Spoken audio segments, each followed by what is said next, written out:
আজ শনিবার 27শে ভাদ্র 2025 সালের 13ই সেপ্টেম্বর, সিংহ রাশি, সিংহ লগ্ন, লিও সাইনের জাতক জাতিকাদের দিনটি কিন্তু মিশ্র প্রকৃতির অতিবাহিত হবে।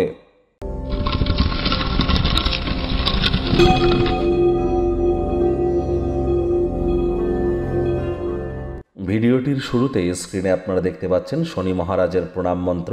ওম নীলাঞ্জনচয় প্রক্ষং রবি সুতং মহাগ্রহম ছায়া গর্ভসম্ভূতং তং নমামি শনিশ্চরম। এটি আজ সন্ধ্যেবেলার সময় 26 বার বা 35 বার জপ করুন, পারলে 108 বার করুন, অত্যন্ত উপকৃত হবেন। সরিষার তেল বেগুন খাবেন না, সরিষার তেল বেগুন লবণ লোহা কিনবেন না। আজ ব্ল্যাক বা ব্লু কালারের ড্রেস পরিধান করুন, হোয়াইট কালারের ড্রেস যেন পরিধান করবেন না। আর যারা শ্রমিক সম্প্রদায়, লেবার সম্প্রদায়ের এবং বয়োজ্যেষ্ঠ ব্যক্তিবর্গ, তাদের সম্মান করুন, শনির মজবুতি বৃদ্ধি পাবে। ওই তাবিজ, কবচ, মাদুলি, পাথর, জেমস্টোন এগুলি পরে কিন্তু কোনো লাভ হবে না, এ বিষয়ে সচেতন হন। আর বন্ধুরা, আমরা যে ডেলি রাশিফল আপনাদের সামনে প্রস্তুত করছি এটি ইন জেনারেল কিন্তু, অর্থাৎ আমরা যে রাশি নিয়ে আলোচনা করছি এটি কিন্তু এই পৃথিবীতে যতজন আপনার রাশির জাতক জাতিকা আছে তাদের প্রত্যেকের জন্য। আপনি যদি চান আপনার ব্যক্তিগত গণনা এনি টাইম আমাদের দ্বারাই করাতেই পারেন।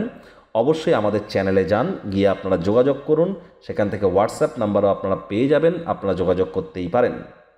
ভাগ্য মিটার আজ আপনাদের বলছে 5 আউট অফ 10, ভাগ্য আপনাদের অনুকূলেই থাকবে। তাহলে দিনটি চড়াই উতরাইয়ের মধ্য দিয়ে অতিবাহিত হবে। এই ভালো তো এই মন্দ। আজ কায়িক পরিশ্রমের কারণে শরীরে ক্লান্তি আপনারা অনুভব করতেই পারেন। ওজন বুঝে ভোজন গ্রহণ করুন, রাস্তাঘাটে সাবধানে গাড়ি ঘোড়া চালান। কোনো প্রকার নেতিবাচক অনুভূতির আশ্রয় ভুলেও যেন গ্রহণ করবেন না, হতাশা কিন্তু গ্রাস করতেই পারে। আজ কায়িক পরিশ্রমের কারণে শরীরে ক্লান্তিও আপনারা অনুভব করতেই পারেন। ওজন বুঝে ভোজন গ্রহণ করুন, রাস্তাঘাটে সাবধানে গাড়ি ঘোড়া চালান। অর্থগত ব্যাপারে ব্যয়বহুল একটি দিন, খরচ বাড়বে। নতুন উদ্যোগ পরিকল্পনার পাশাপাশি নতুন নির্মাণ কার্যকে পিছিয়ে দিন। গৃহে কোনো অনুষ্ঠানের আয়োজনের কারণে অতিরিক্ত অর্থ ব্যয় কিন্তু হতেই পারে। হতাশ হয়ে কিন্তু কোনো লাভ নেই। অতিথিদের উপরে যেন রূঢ় ব্যবহার করা থেকে বিরত থাকবেন, আর তা না হলে সম্পর্কের ভাঙন কিন্তু বাড়তে পারে। নিঃসঙ্গতা এড়ানোর জন্য বন্ধুবান্ধবদের সাথে সময় কাটান, এটি আপনার জন্য সবথেকে সেরা বিনিয়োগ হতে চলেছে।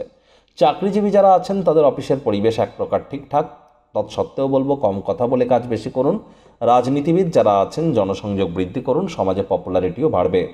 শিক্ষার্থী বিদ্যার্থীরা যে কোনো প্রকার পরীক্ষা প্রতিযোগিতায় সফল হবেন। উচ্চশিক্ষার জন্য যারা বিদেশ যাত্রার কথা ভাবছিলেন, ভাগ্যদেবীও আজ আপনাদের পক্ষেই আছেন। সন্তান সন্ততি থেকে থাকলে তারাও তাদের কৃতিত্বের দ্বারা আপনাদেরকে গর্বিত অনুভব করাবে। হাউস ওয়াইফদের জন্য দিনটি এক প্রকার বেশ।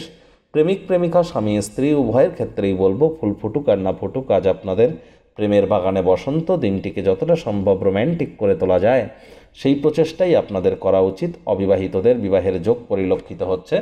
যারা প্রেমে পড়েননি তাদের জীবনে স্বপ্নের নারী বা পুরুষের আগমন আজ কিন্তু হতেই পারে। একটু প্রচেষ্টা আপনাদেরকেও করতে হবে। শত্রুপক্ষ বিরোধী পক্ষ একটু হলেও শক্তিশালী থাকছে।